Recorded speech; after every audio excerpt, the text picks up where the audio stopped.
Hello, everyone. I am Comrade Cutie Pie. I was hoping that my camera wouldn't catch me hiding in the corner so I could show the whole picture, but it didn't. So that's Cutie sending his love to all you goobers. Now let's get the rest of the gang up here because that didn't work out the way that I wanted to. But Hello, everybody. when we do stuff live, that's how it goes. And of course, the one and only Madeline Pendelton. How you doing? Hi. I don't know why I thought it would be hilarious if you just weren't there. Well, that's what I was trying to do. Oh, Madeline. No, Madeline. The one and only Madeline Pendelton. I'm like, why? Yeah. She was like, wait a minute, you guys are communists? I This can't is do an this elaborate podcast. trick. Get out. That was Turn it just off. it. Turn it off. You're right. I'm a liberal. I can't be seen with these guys, these radical extremists. Oh, goodness gracious. I see that the chat is arguing about people being nerds. Commune what? Yeah, that's what I'm saying. This is the Kollectiv Liberal podcast. You're a super nerd. You for sure are. You're something, all right. All Yeah, we things got people neoliberal. coming in. That would be worrisome with the fire still going on. Yeah, we'll touch about that. We'll talk about, as I call it, the elephant in the room, because while it's making like a lot of headlines, I still kind of feel like low key, it's not really like a big deal for a lot of people. But like, LA's on fire, as you two Californians both know about. What the hell's going on? Because today I woke up to this picture. Let me bring it up real quick. Oh no, I closed it. But anyway, yeah, Great just job. tell me like what's going on over there, because I feel like the pictures and the videos can't really, put it into, you have to be there to experience that, that literal hell. Yeah, I mean, so I've lived in LA for over a decade. My family is like from LA. So I like grew up coming down here a lot, like my whole life. And I have so many opinions about this. I was talking about this earlier, like on like a live on TikTok, but it's like the perfect kind of example of what happens when like capitalism runs amok, when you privatize everything, when you defund public services, when you have settler colonization, putting people in places where like we don't understand how to work the land. Like my family and my unique, lovely California voice that everybody hates so much, it directly comes from the Okie migration from during the Dust Bowl out to California. Like my family, they were like farm workers and they left during the Dust Bowl to come west to try to like seek work. And part of that was some of the relatively new effects of settler colonization. So part of the way to put bodies in the West for manifest destiny was to try to promise basically white people farmland and farm jobs. And the way they did this was by aggressively irrigating California, but in a way that did not work with like the natural ecology of California. Right. So we have these like really terrible water systems. We basically put people living places where we weren't supposed to be living the way we are. Obviously, indigenous people here had previously done like controlled burning and built like natural dam systems that worked with the landscape rather than against it. But we basically completely obliterated that and tried to make a huge, massive city with millions of people on a tinderbox that does not get any access to water. So already California is fire like prone, but there are fires that are good and natural and like healthy, and they do controlled burning historically is what Native people had done. And now like our forest departments, parks departments have started taking on some of that and doing controlled burns as well. But largely we live in a place where fires are just going to happen. And what we're seeing now is that it's not just fires are going to happen. It's that we lack the infrastructure to adequately address them. We've exacerbated them with the unnatural ways that we've kind of forced settler colonialism on the West during Manifest Destiny. And we have privatized everything in California. I always say, like, people think of California as being this like liberal utopia. And I'm like, well, it's the liberal dystopia, because you see the end game of liberalism playing out here. It's privatize everything so people can make money. That's what we're dealing with there. We don't have access to water. This whole area has been in a massive drought that's been exacerbated by climate change. So we haven't had a drop of rain in 9 months, which means all of the foliage here, like the nature, the beauty that everybody thinks of in California, is ready to ignite at any moment. And then we just dealt with 100-mile-per-hour winds the past 2 days before the fire started, which meant when one fire started, because we had dry brush just ignite because we don't know how to work the land, then next thing you know, the embers are flying through the air at 100 miles an hour, creating more fires. And every fire is just making like 16 more fires. And there's not enough water for anybody to deal with because it's owned by a couple of billionaires. And our fire department was defunded in favor of giving more resources to the LAPD, which our mayor is now currently trying to spin and make it look like that is not the case. However, the head of the fire department is like, no, in December, we actually issued this statement complaining we would not be able to adequately address any sort of massive fire issue because our budget was cut, specifically millions of dollars in this one area. So that's kind of the perfect storm of what's happening here. But LA is really geographically large. So, you know, I happen to be situated 6 miles from one fire, 9 miles from another, and I'm in a safety zone. It really just depends on where you live. And historically, the fires had mostly affected really wealthy areas. And there's some great like think pieces on this. Like my podcast co-host is always trying to get me to read this piece called The Case for Letting Malibu Burn. That's like the rich should not be building homes in these areas where they are just going to burn down because it takes away natural resources and like unnatural resources like water, obviously, but also like money from our government that should be better spent on infrastructure that benefits everybody to try to defend their homes when they burn down. But now we're seeing that because it's all been exacerbated due to capitalism and privatization and climate change, everyday average people are encountering these fires in ways that historically they weren't in Los Angeles. So my friend had to evacuate from Hollywood, and people hear Hollywood, they think glamour. It's not. It's a working class, low income neighborhood. Everybody was packed on the buses together with like their luggage, just like on the public buses with nowhere to go. You know, people had to evacuate from Altadena, a historically, you know, Black neighborhood right on the outskirts of town where a lot of also low income people live. That's not an area with rich people. Those aren't people who expect to have to leave their homes due to forest fires because they live in relatively urban areas. So that's what's going on. So for me, my day to day, very normal. The skies above me are blue. Everything seems fine. But if you go 6 miles in either direction, it does look like hell. Like that's what it looks like outside. Yeah, so for people who don't know, this is a picture that came out this morning of the sunrise over LA. And I mean, it looks like a picture from Dark Souls, or like somebody in the comments said Mordor. Like, yeah, I was gonna say that looks like the Eye of Sauron. Like, yeah, like we're in the dystopia. We're in the cyberpunk dystopia, just not with nearly as many fun gadgets, and the gadgets that are there are designed to kill and slaughter people. It might be better if there was more neon, but there's just not. We didn't get that far. Yeah, the aesthetics are not great because all the infrastructure is 100 years old and it's falling apart. It quite literally is all falling apart. Like there was a massive snowstorm in the southeast for places that are not equipped to deal with stuff that like New York, you know, is be able to handle for the most part. But like that's happening. LA's on fire. And then the other day I went to the bank and the whole plaza just didn't have power and everyone's just standing around like, what do we do? And I'm like, this is it. This is what's going to happen. Like there's, as the contradictions get so much worse, as the federal government and the state loses its ability to maintain itself, stability for so many people is just going to go down the toilet. It already is going down the toilet. And you're going to have basically a lot of people who are going to be reactionary, who are going to look for somebody to, you know, give them a hamburger. They're going to join sides with some pretty opportunistic people, you know, like black shirts. And that's where we're going, you know, where we're seeing like these, when Donald Trump is like threatening, you know, to deport all these people with these right-wing militias. I saw on TikTok, some people were like very surprised. They were like, did you know that these militias are backed by the state? And it's like, yeah.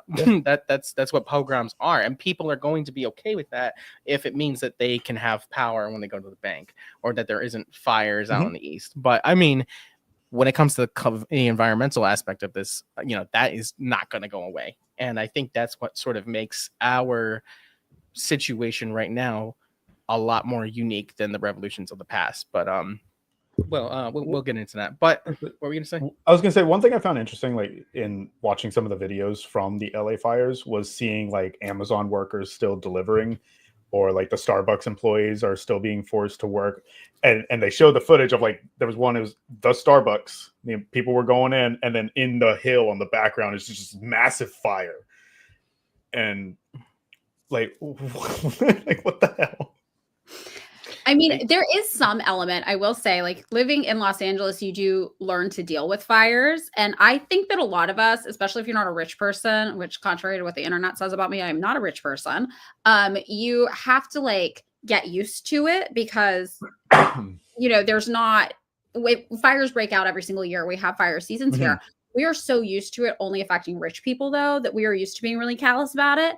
We're kind of like, oh, Malibu's on fire again. Like, fuck them, let them burn. Like, I don't really care. So this is the first time I have seen in a real tangible way, not just like here and there, the fires actually affecting like normal, average working class people. So it does feel extra dystopian because you might have people who are under evacuation orders from their apartment complex, right? And then they have to go into work just fresh, or they have to do, I saw somebody getting grocery delivery at one of their houses on the hills that you had to drive through the fire to get to. You know, it's like this very strange thing. So, you know, I think that it's one of those things like everyday people are not able to escape. And that's new for LA because historically, like the way we dealt with fires is also to like Miley Cyrus's house burns down. She's got a private fire department. Most people don't even know that that's a thing that we have here. All the celebrities here have private firefighters to defend their homes. You know, because if the public firefighters are out there and they see a celebrity's house burning next to just like maybe one weird average middle class house ended up in the mix, or, you know, like worker's house ended up in the mix, not a rich guy's house, right? They will defend the average house and they will tell everybody exactly what they're doing. So like, I had my ex-boyfriend worked retail and his coworker's dad had a house in Malibu, but they weren't rich. They were working class people, right? So their house ended up in a fire zone and the firefighters literally came up to him while he was like hosing his house down, trying to let it not burn.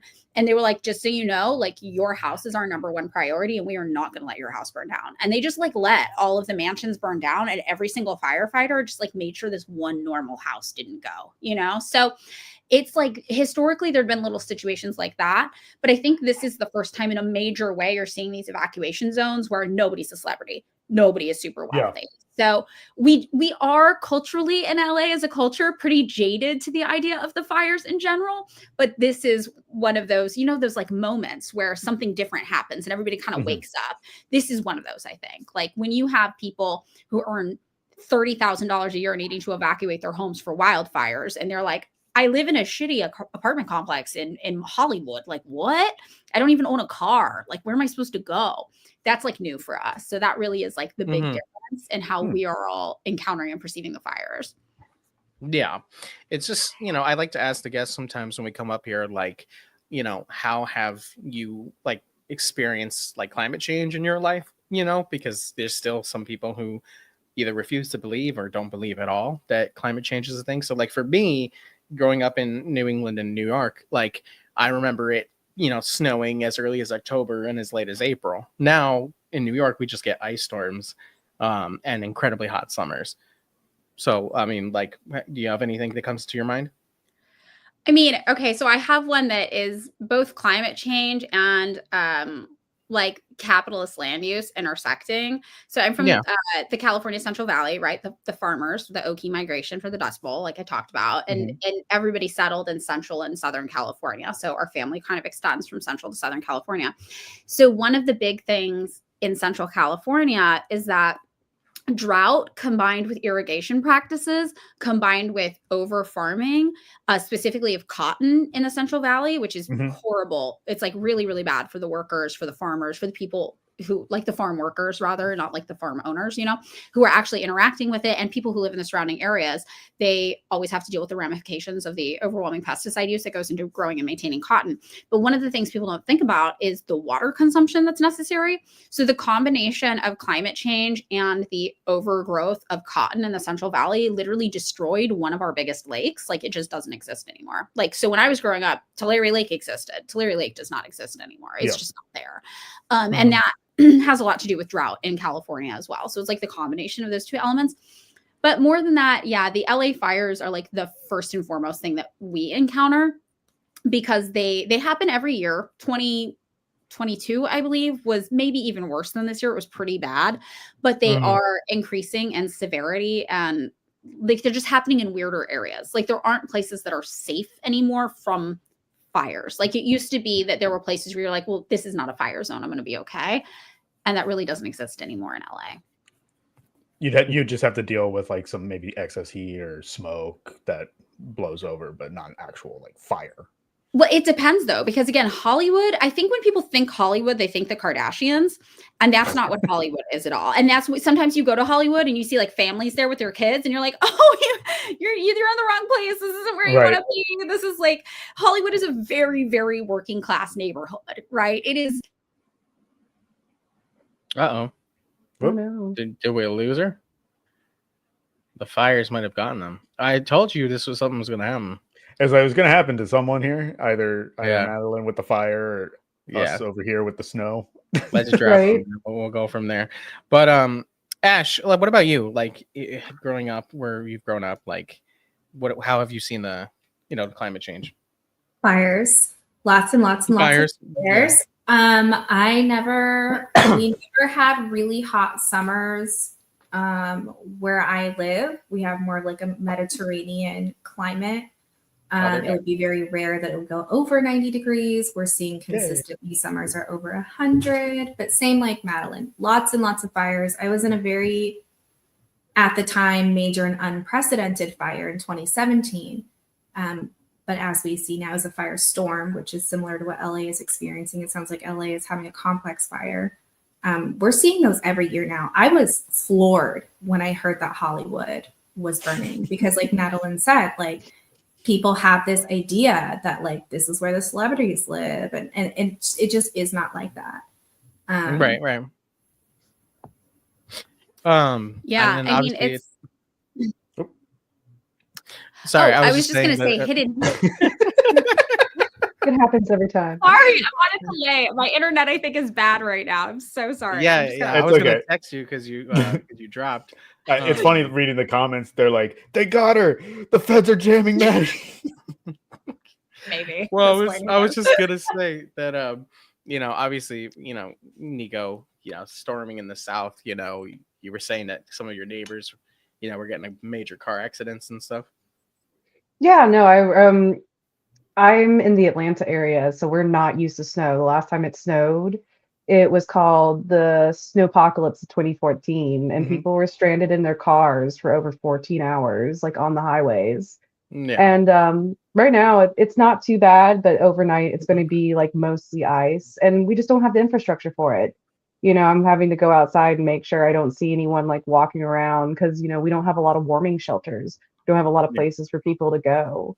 There are people, I had to go check on a neighbor because they kind of spun out in their driveway and I didn't see them get out of their car to be like, are you okay? Like, do I need to come help you? I'm trying to make my way over there, but I'm also not used to being in the snow or the ice because I've always been in the Southeast. So this is definitely different. I'm not used to it. And it feels like it's happening more and more because I think a lot of people think climate change means everything gets warmer, but it just means everything gets more extreme.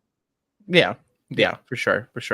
I want to backtrack here real quick. So, Comrade Crazy says, speaking of firefighters, third of them are convicts and are paid $6 to $10 an hour and aren't even any work opportunities after. Yes, and we actually did a video on this. Yep. I did an interview with a man named Martise, who was a inmate firefighter, and you can check that out. I'll put the video in the description. They give us a lot of insight on what that life was like. I actually threw up a clip last night, but in that clip, Martise is talking about how like it's the inmates who are doing the firefighting, like the actual firefighters. Like while they're present and they're doing some things, it's mostly like maintenance of the firefighting, while the inmates are the ones actually doing doing the work. And firefighting, for people who don't know, isn't just spraying a hose. A lot of it is controlling the environment, either chopping down trees or digging trenches, moving mud in order to control the fire's either movement or extinguish it or whatever have you. But go ahead and watch that video. It's very insightful on what they literally have slaves in 2024 2025 doing and what they're doing now in LA. But anyway, Maddie, so I kind of wanted to bring up and ask, so one of the things we've talked about here on the podcast before is that I think one of what makes our time unique in the struggle, in the class struggle, is that with climate change, which is brought on because of capitalism and imperialism, we sort of face, I would say, a very unique situation where the revolutions of old, the Bolsheviks, the Cubans, Vietnam, like there was much more of a sense of the liberation of the nation, liberation of those people. But now it's almost as if we're at a point where it has to be a liberation for all. It cannot just be like, oh, we've got ours and let's move on. Now, I'm not trying to like say anything like some Trotsky shit and be like, why am I forgetting the concept? The revolution. Yeah, I don't know why I can't remember what it's called, but yeah, permanent revolution. Thanks. Brain's lagging. Yeah, so like I'm not trying to say that, but what I'm saying is that like us here at the heart of the empire, if we can't accomplish what we're seeking to accomplish, like it's spelling out virtually the end of the species if we cannot get it together. I'm just we truly have an existential threat. Right. Mm-hmm. Yeah. I mean, this is something that on my podcast, my co-host and I fight about a lot, because I always am like, well, nobody can deny that nationalism has been a motivating factor pushing towards a lot of communist revolutions for people who had experienced colonization.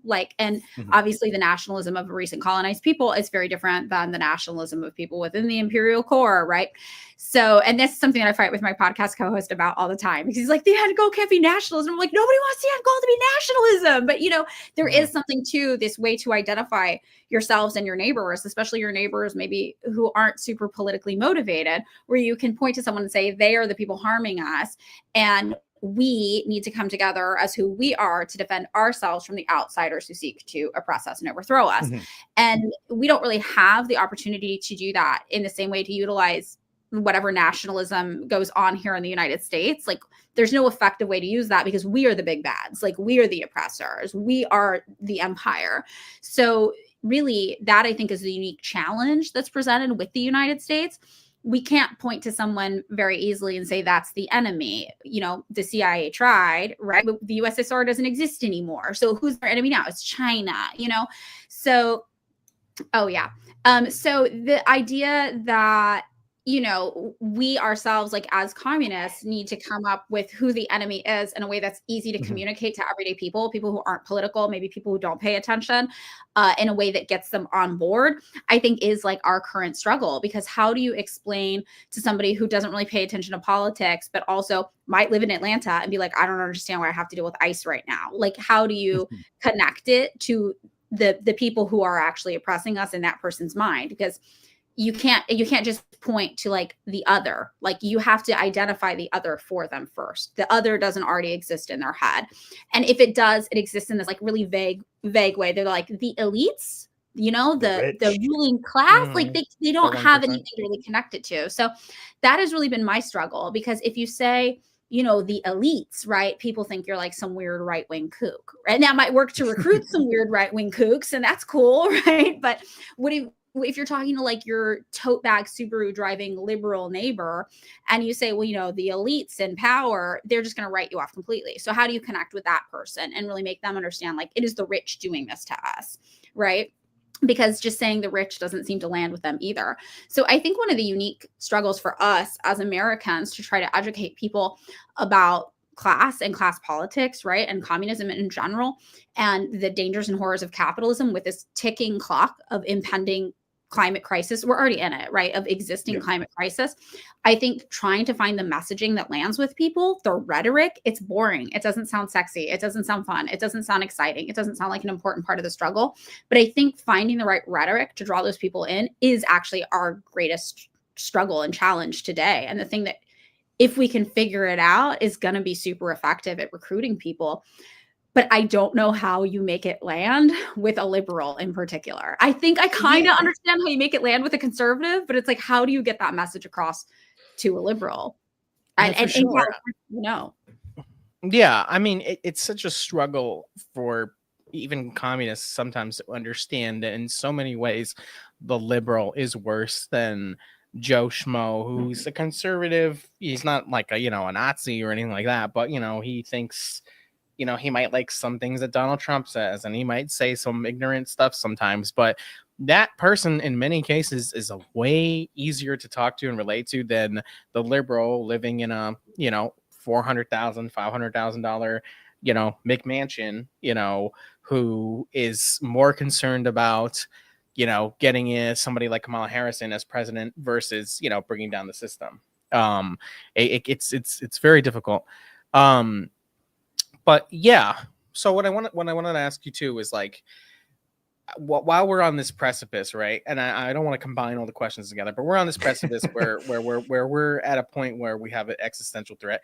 LA is burning, the snow in the south, you know, the right is ever inflamed, and people on TikTok are more concerned with, I would say, keeping up with appearances, with identity politics, and trying to be self-aggrandizing and self-righteous. And you know exactly what I'm talking about. So you ran into an issue, I would say, a couple months ago or a couple weeks ago, I don't remember, time isn't real, where basically you had just mentioned to us right before the podcast started that like you were like, yeah, I'm a communist, woo, and then like people kind of either didn't take you seriously or they forgot.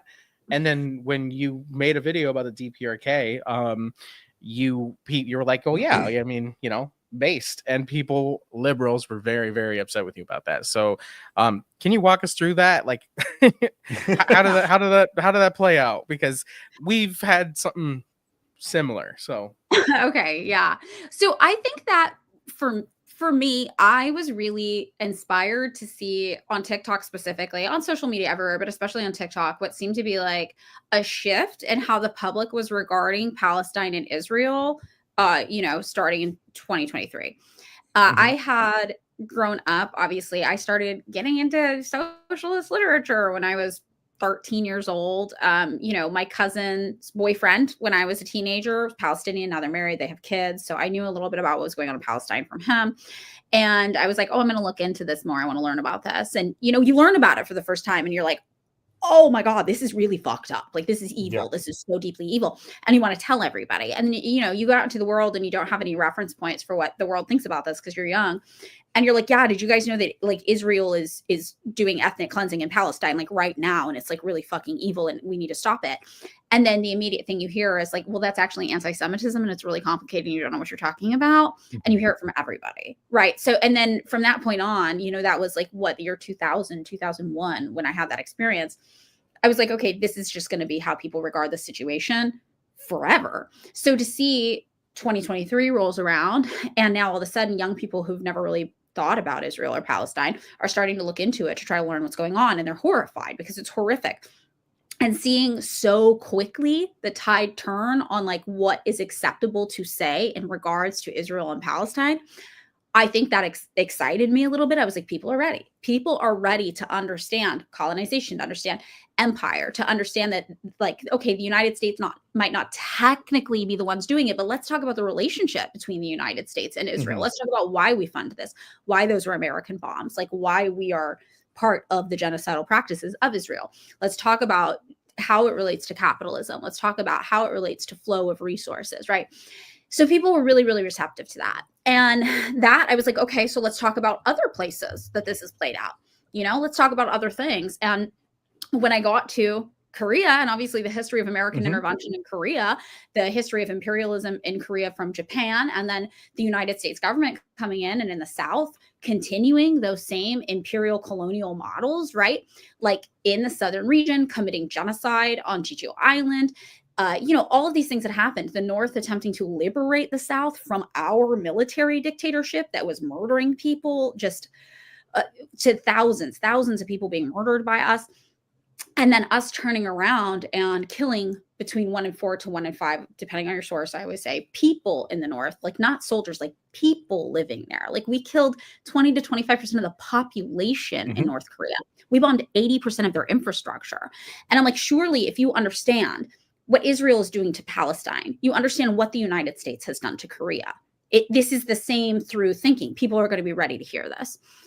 And at first, I think people were, and they sat with it and they were like, whoa. And I saw some people make videos like, I was not ready to learn that actually the United States is the ultimate villain, and the DPRK, North Korea, is just a very small country that is trying its hardest to survive being the target of the United States, the biggest military aggressor on the planet, directing all of their political ill will towards them. And they are holding it down pretty well. I think we all can agree. Imagine you have the world's largest superpower threatening you daily, and you still manage to provide free housing, free healthcare, free education, free food when you can. You know, granted, the famines of the 90s were horrific, but, you know, all of these things, they're doing a really good job despite everything we've done to them and continue to try to do to them. And for a while, there was some traction about that picking up. And it's almost like a switch flipped and everyone was like, no, like, we're not allowed to do that. So from there, I saw a lot of people start to make videos trying to be like, well, that's wrong, actually. And the DPRK is evil. You know, and it's never founded in history. It's never founded in fact. You don't have to cite any sources to condemn communism. But if you're a communist, you better come with a full, you know, syllabus, right? Fully sourced and cited, which I have. I have this. And I'm like, cool. And the question I started asking when people started pushing back about this was, where are you getting your information from? What's your favorite source to learn about what's going on there? My only the only things I expect is that you're not getting your info from anything that's affiliated with the US or South Korean government, where in South Korea, many people don't know it is illegal to say anything good about North Korea, right? Mm-hmm. And you're not getting any of your information from paid defectors, because obviously they're paid to tell sensationalized stories. And we all know that's not good journalism. That's not good source keeping. So these are pretty easy qualifiers. So if you think I'm so wrong, here is where I'm getting my info. Where are you getting your info? And it's like, it doesn't matter. It doesn't matter, because once a narrative is established, people want to follow the narrative. And at first I was in control of the narrative, and it was a cool 2 weeks, you know, and the narrative was, hey, everything they're doing to Palestine, we have done to other places. And you should probably learn about those places as well, including North Korea. And then the people who kind of got a hold of it and were able to flip the narrative, it was really alarming to watch happen, because it didn't matter what was true. One of the guys that was the wildest one to me, and this is a great example of identity politics kind of being the liberal mindset and how damaging that is to our ability to interact with the truth, who is not a Korean man, not Korean. He was an Asian man, though. And a lot of white people were like, seems Korean enough to me, because that is how our fucking brains work, apparently. And he made this video. He is not qualified to speak about North Korea at all. He's not a historian. He's a poli-sci major, I'm pretty sure, from Chicago, which tells you a lot. But what does that have to do with anything? And in his video, he was like, well, this is wrong. And it's actually, if you think about it, kind of racist to say the United States is the reason why Korea experienced hardships, because if you think about it, that just means that maybe Korean people aren't capable of being fully formed humans on their own who also make mistakes. And I was like, this is not an argument. This is unhinged. And then at the end of the video, he even said, you know, I've never been to Korea, but my kids love K-pop, so I feel like I know what I'm talking about. And I was like, this is a joke. Like, this is a parody. Like, nobody's going to take this seriously. I watched Squid Game, so exactly. you know, I'm allowed. I'm an expert. I'm an expert on Korea now.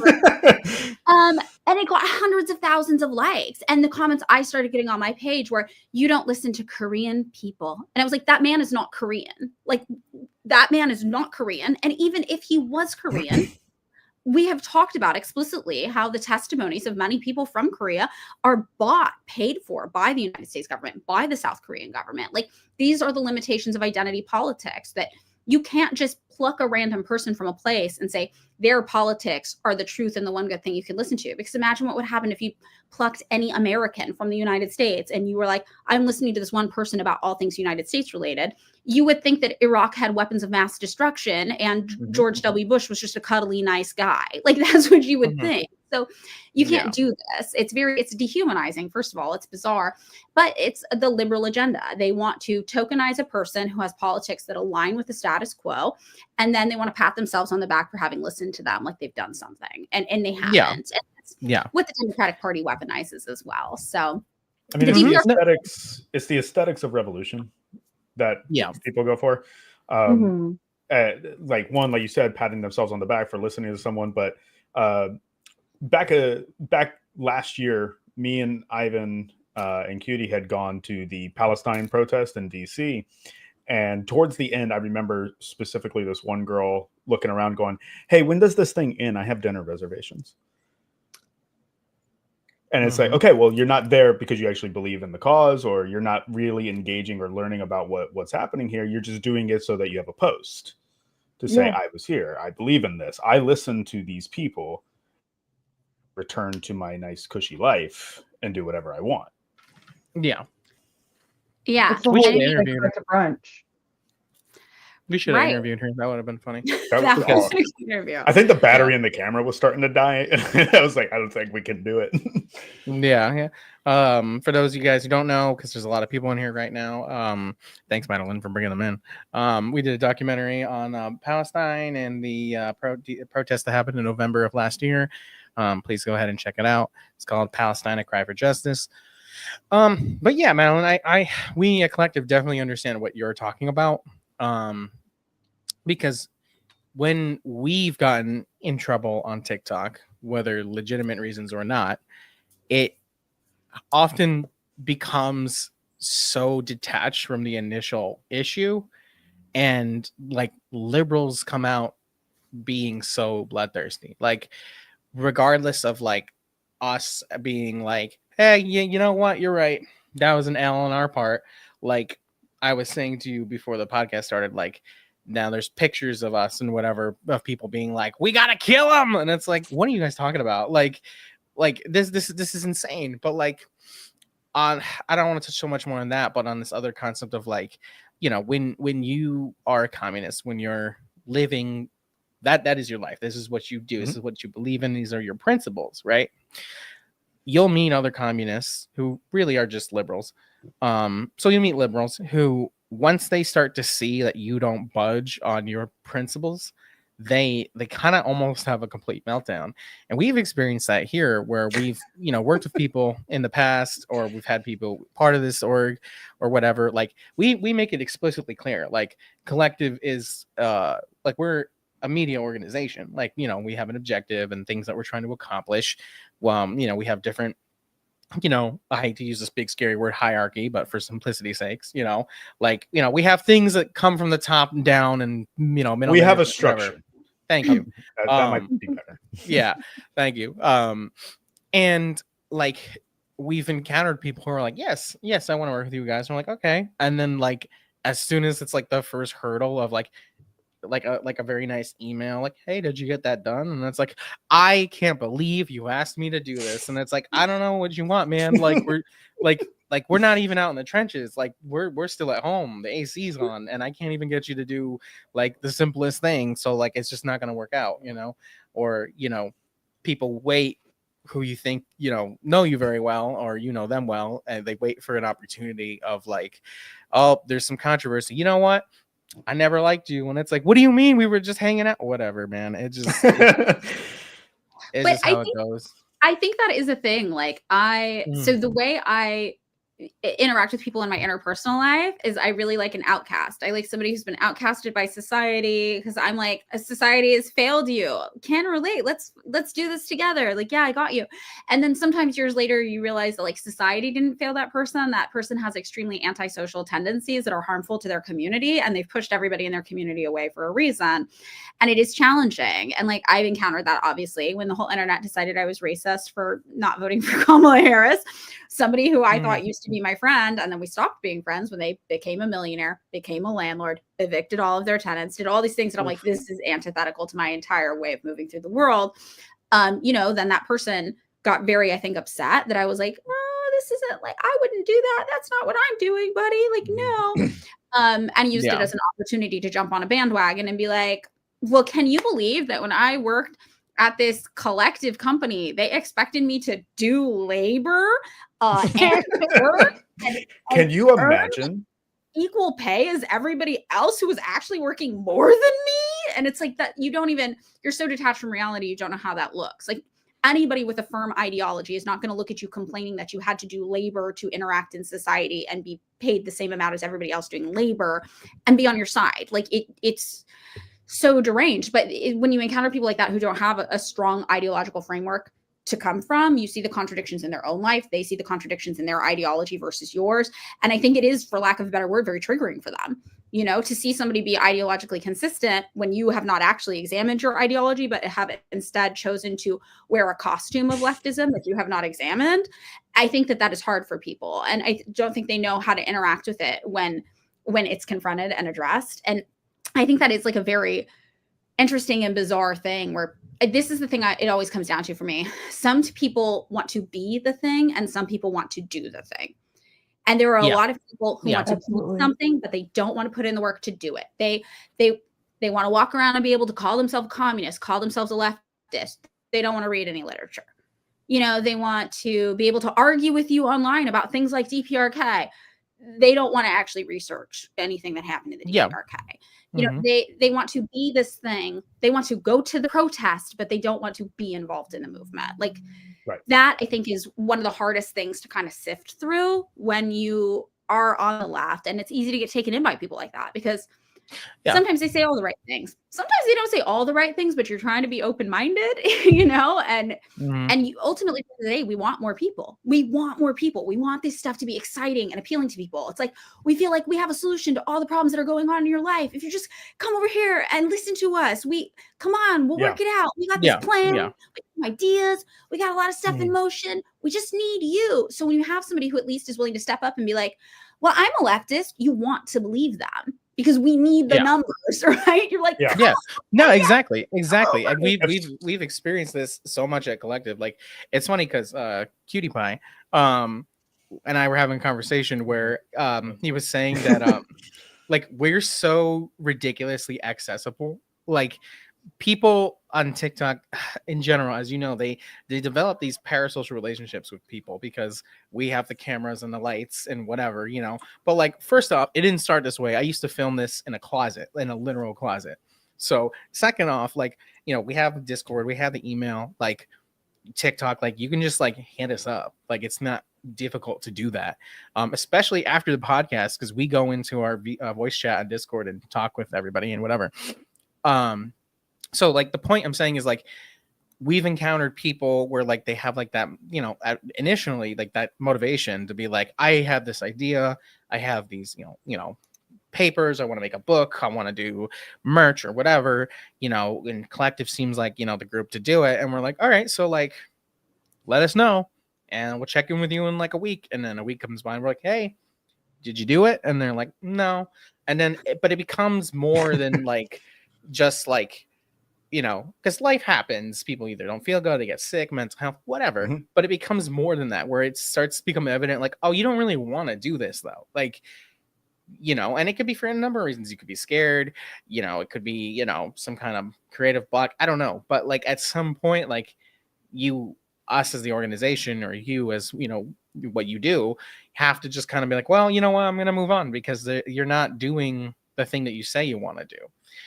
But then you get on the inverse, or not so much the inverse, but the other aspect of this, where like you see people with a hammer and sickle, you know, on their username on like TikTok, and they are looking for places where they can feel like they are morally and principally correct, like in TikTok call out lives or debates or whatever. And it's like, I don't know, man, at some point we got to like move on from that, you know, like we got to actually do more. And I know some of the ops would say something along the lines of like, well, Ivan, you're not being fair to like maybe disabled comrades. Half of our organization are disabled people.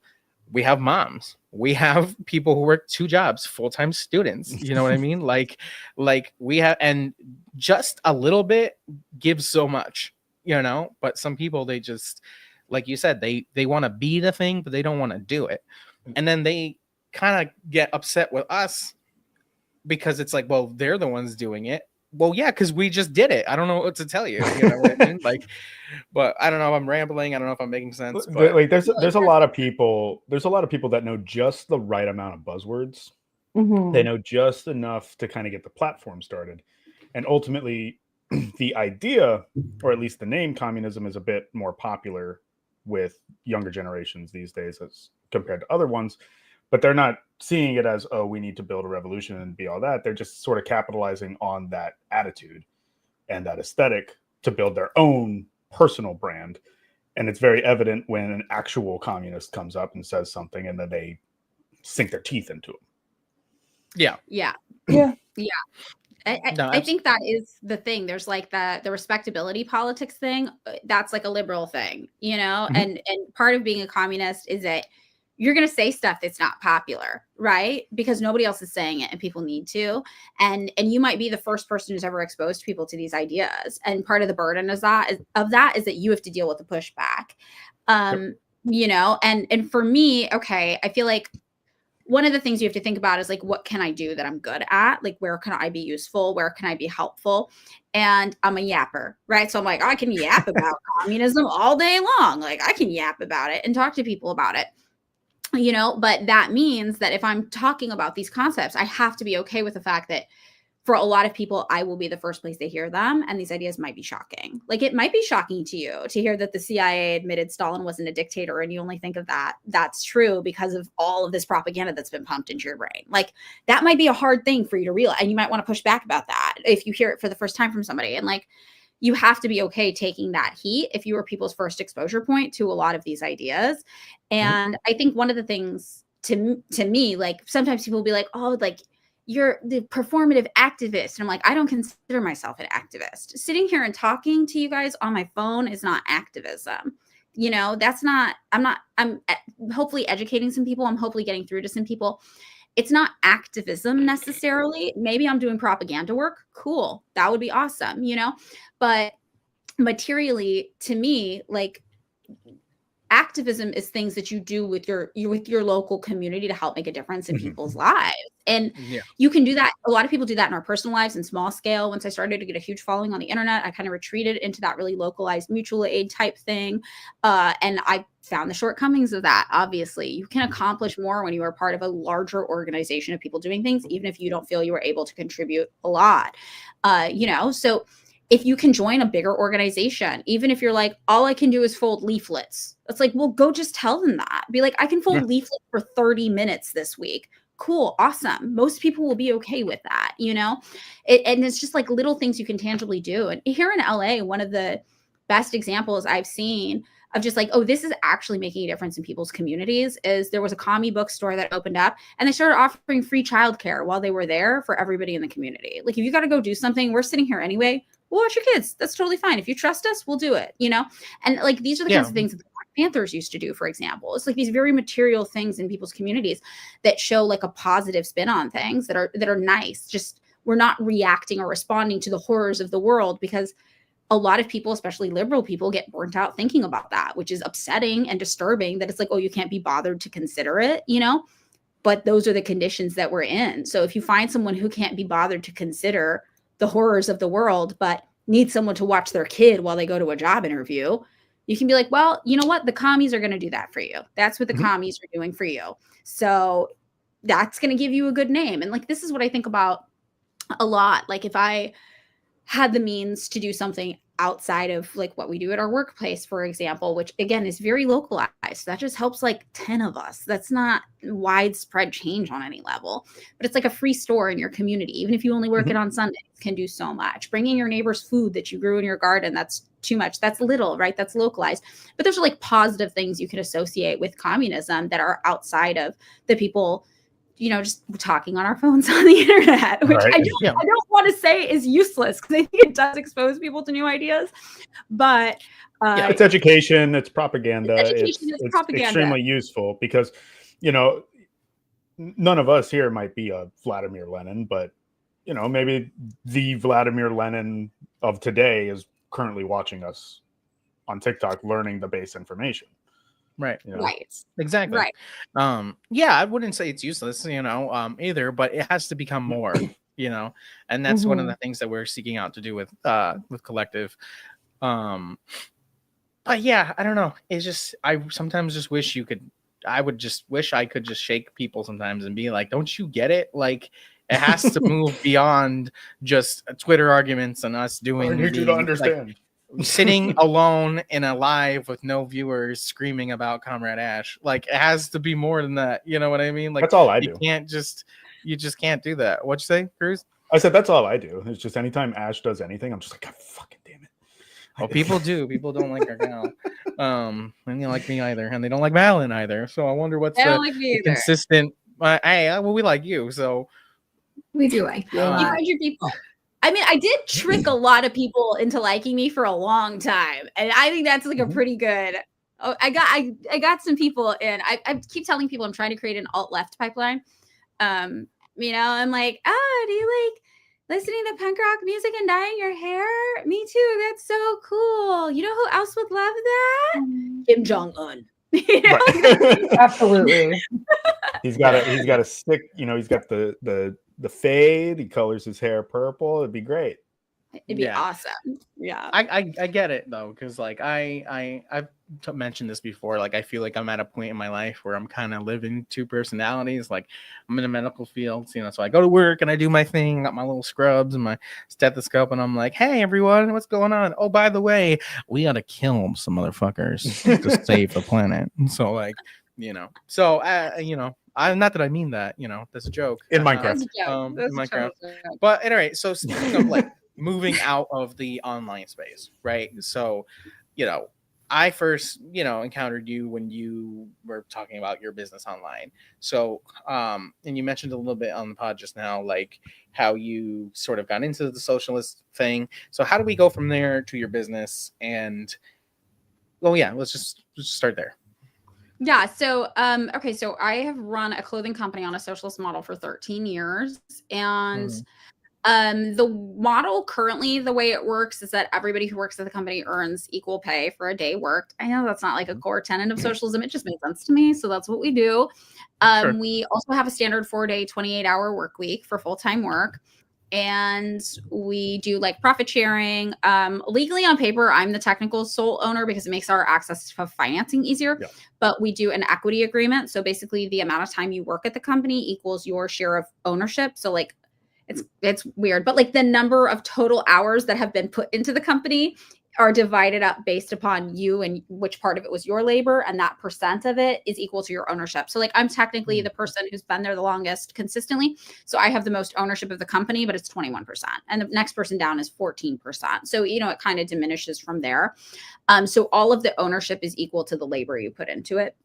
Which not a perfect system. It's the one we landed in. I'm not like a market social, it's whatever. We're doing the best we can in the system we got.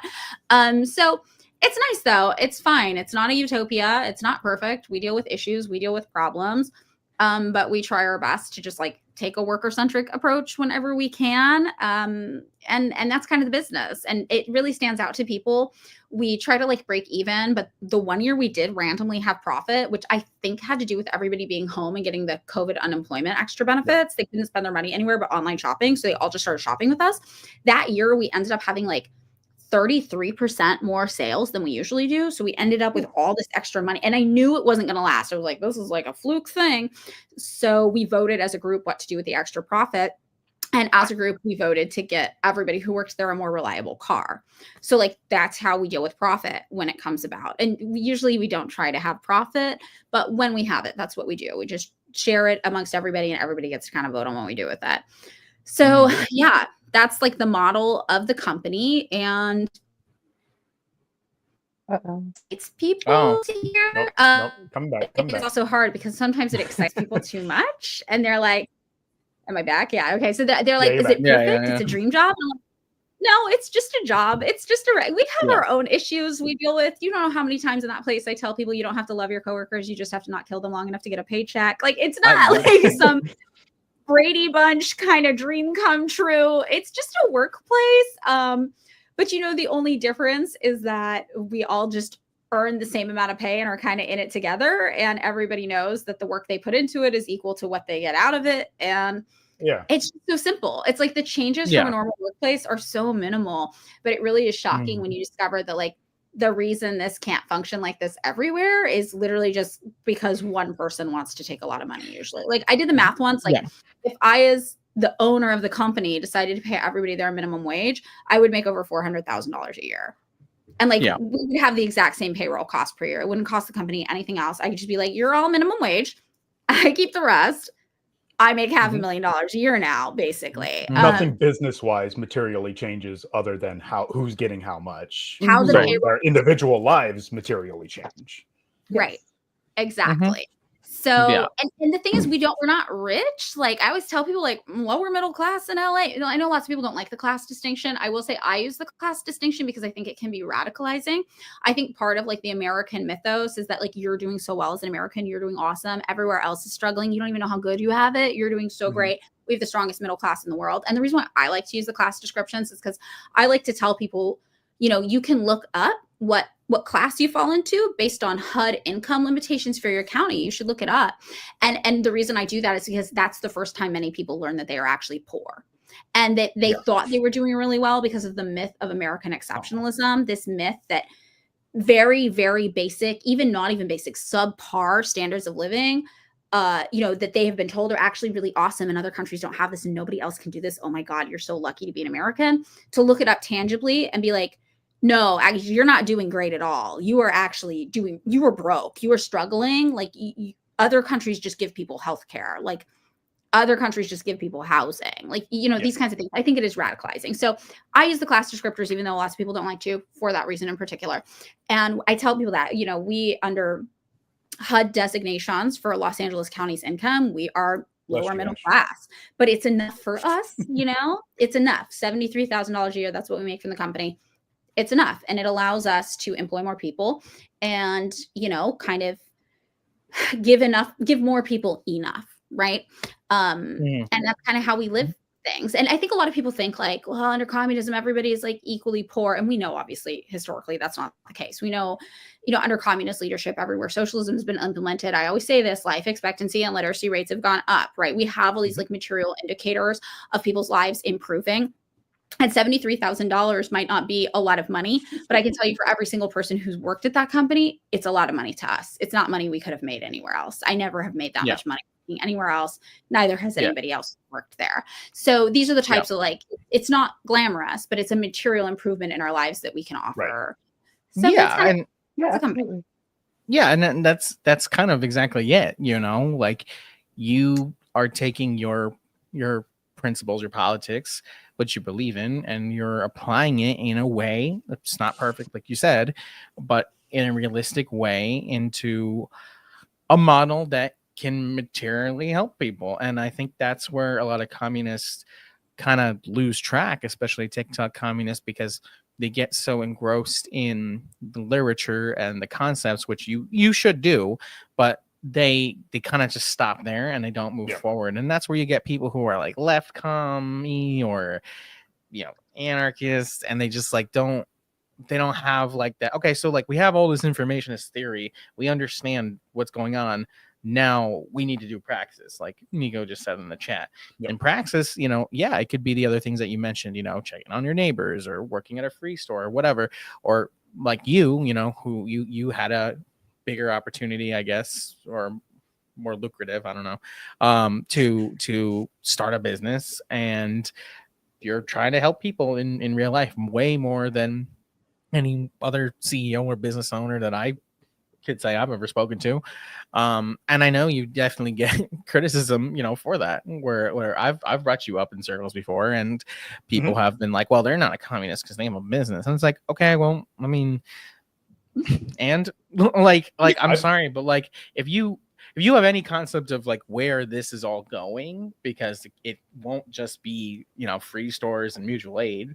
Once the state starts, you know, going after people more, you're gonna need money to fund certain things, you know. So like, what are you talking about? Like, we still live in reality, you know. What were you gonna say, Cruz? I was gonna say, like, I've used your specific business model as an example when I've had people in my real life say, well, I can't fathom like what socialism looks like. And I'll bring you up and just be like, well, this isn't like a perfect one-to-one example, because obviously we exist in capitalism. So you're doing what you can, but the idea of the workers owning the business, coming together to make decisions on what to do with all of this is more or less what at least the base level socialism would look like. And that's why your boss is an asshole, because he's taking all your money. Right. Yeah. Anybody's boss could choose to do this. They just don't choose to. That's it. You know, and I think it is interesting. That is one of the things too, where like sometimes I'll get in fights with online commies, right? And they're like, how can you be a communist when you own a business? And I'm like, okay, are you understanding the principles of why like businesses, the way they function under capitalism, what the actual harm is? Or are you just like hearing the buzzword and getting upset about it? You know, like if you actually, because what I did is I was like, how do I deconstruct the problems with this? Like, how do I look at what the actual ramifications of private ownership of businesses, and how do I mitigate all of those as much as possible? And that's like the goal, obviously. But I think, yeah, you do end up with people who want to be like this like super morally pure form of something, and it is so devoid from reality that it becomes antithetical to practice of any kind. You know, it's like, well, I'm glad you invented that utopia in your head. We're doing the best we can to work with what we have here and make things happen. You know, and I think that that's like that's one of the things I try to do to live my life. It's like, I don't need to impress somebody by living 100% to their standard and their interpretation of communism. I'm going to just try to do some shit that I think kind of works and makes sense. And I have to say, with the business, this is the current iteration. This is not the first iteration of like an equitable socialist business model we tried. We tried 2 other ones before that fucking sucked ass. Like they did not work. Like they epically failed, you know? So it's like, I'm not perfect. I'm going through and trying things and seeing what sticks. And this one has worked for years. This has been the best one I've come up with so far. So sometimes when people are like, well, what about this, this, and this? I'm like, hey, if you find a better way to do it, fucking let me know. I would love to hear it. Like I don't need to be the smartest person in the room. I'm just trying to do shit that works for people. And I'm not always going to get it right. And if you get it right, tell me. I want to learn from that. I want to learn from you. And that always too. In the meantime, you know, we'll ask for some advice, wink, about how all that situated. Oh man, I think we did it, guys. I feel like you've kind of walked us through everything that I really had to ask you, but I want to make a few announcements real quick. So, number 1, Ash's debut video essay on human nature is out now. Please chat, go watch it. It's a great video. Her and I worked on this for a long time. So did Comrade Cutie Pie. It's a video about basically debunking the myth that communism doesn't work because of human nature, while also explaining that human nature is subjective and conditional on, you know, even more variables. It's fluid. It's not just something that sits there. Janet just posted the link. Second announcement. So the our last stream, I'm not gonna say the name because I don't know what's gonna happen. Our last stream got taken down immediately. If you go on the community post, you'll see what I'm talking about. It is still up on X. Please go check it out. I'll put the link here too. I'm also gonna, assuming this stays up, try to chop it up into clips and we'll put it there. But speaking of clips, so we're doing some housekeeping. So while we're keeping the KollectivTv channel, we're going to be keeping mostly the clips of the lives there and moving the entire lives to another channel called Kollectiv Live. So please go ahead, find it and subscribe it. So if you want to watch this entire episode, you can find it there. If you just want the highlights, we're going to put it on KollectivTv. But the live will still be hosted on this channel. And I think that's it. I mean, 2025 has been kind of a wild year so far. Both, you know, it's been a hell of a year. Already, yes. Madeline, thanks so much for coming on. Don't you leave once the show's over. Don't leave. Yeah, we make this is a constant joke because guests always leave, and we're like, damn, we had more to say to them. But yeah, thanks for everyone watching. Please check out those videos. Subscribe to the new channel. Be on the lookout for a maybe possible third. But anyway, so talk to you guys later. And if you want to yap with us, we'll be in the Discord voice chat. Give us like 15 minutes. Okay, bye. Bye, everyone. Bye.